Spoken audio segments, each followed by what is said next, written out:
اکثر یہ سوال ہوتا ہے کہ خانہ کعبہ کے حوالے سے کہ قرآن میں کہاں لکھا ہے کہ خانہ کعبہ یعنی کہ مسجد الحرم یعنی کہ حرمت والی مسجد کی طرف رخ کر کر نماز پڑھنا، اور اس قبلے کا ذکر کہاں ہے؟ تو یہ ہے چیپٹر 2 آیت نمبر 144، اور اس میں بڑی قیامت بھی چھپی ہوئی ہے۔ جو لوگ اس کی ہسٹری کو جانتے ہیں وہ سمجھتے ہیں کہ اس میں کیا ہے، کہ ہم تمہارے منہ کا بار بار آسمان کی طرف اٹھانا دیکھ رہے ہیں۔ یہ جو عرب کے جو لوگ تھے،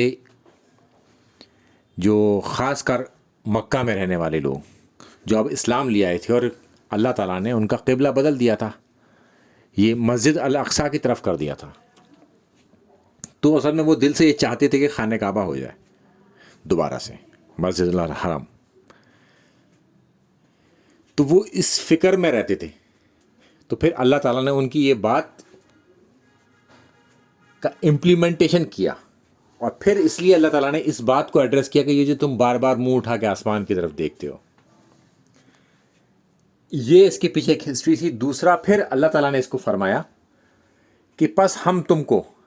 اس قبلے کی طرف پھیر دیں گے جس کو تم پسند کرتے ہو، کیونکہ وہ اسے ہی پسند کرتے تھے۔ اب اپنا رخ مسجد الحرم کی طرف پھیر دو، یعنی کہ اب جب تم نماز پڑھ رہے ہو، کیونکہ یہ آیتیں جب آئی تھیں جب وہ نماز پڑھ رہے تھے، تو نماز کے دوران ہی وہ رخ پھیر دیے گئے، یعنی کہ امام پیچھے سے آگے سے پیچھے کی طرف چلا گیا اور سب لوگ اپنی جگہ پر موو ہو گئے۔ تو اس دوران بھی انہیں جو خوشی محسوس ہوئی،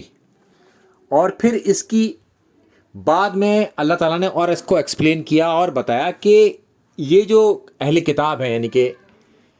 یہود النصارہ، یہ اس کو کیسے جانتے ہیں ان سب چیزوں کو، چونکہ وہ بھی ابراہیمی تھے، ابراہیمی مذہب کو ماننے والے۔ تو اور تم جہاں بھی ہو اپنے رخ کو اس طرف کر لو،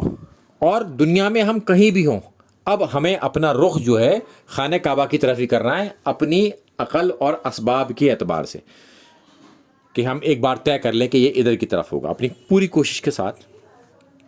اور اس سے یہ بھی پتہ چلتا ہے کہ ہمیں دوران نماز اگر پتہ چل جائے کہ قبلہ ادھر سے نہیں ادھر ہو گیا ہے، تو ہم دوران نماز بھی رخ بدل سکتے ہیں، کیونکہ اس آیت کے حوالے سے،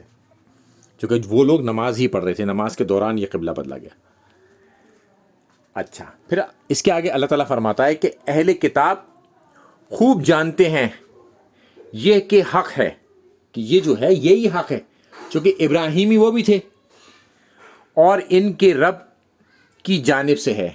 اور وہ اس کی بیک گراؤنڈ بھی جانتے تھے، یہ اللہ کی طرف سے ہی ہے جس کو وہ بھی مانتے ہیں اور ہم بھی مانتے ہیں، اور اللہ بے خبر نہیں ہے اس سے جو وہ کر رہے ہیں، یعنی کہ اللہ باخبر ہے، سب کچھ جانتا ہے جو وہ اب سوچ رہے ہیں، کر رہے ہیں، پلاننگ میں ہیں اس کے حوالے سے، کیونکہ انہوں نے بھی کافی پروپیگنڈا کھڑا کیا تھا کہ اللہ تعالیٰ بار بار قبلہ بدل رہا ہے۔ تو اللہ تعالیٰ ہر چیز کو اپنی خبر میں رکھتا ہے پہلے سے ہی کہ کون کیا کرنے والا ہے۔ السلام علیکم ورحمۃ اللہ وبرکاتہ۔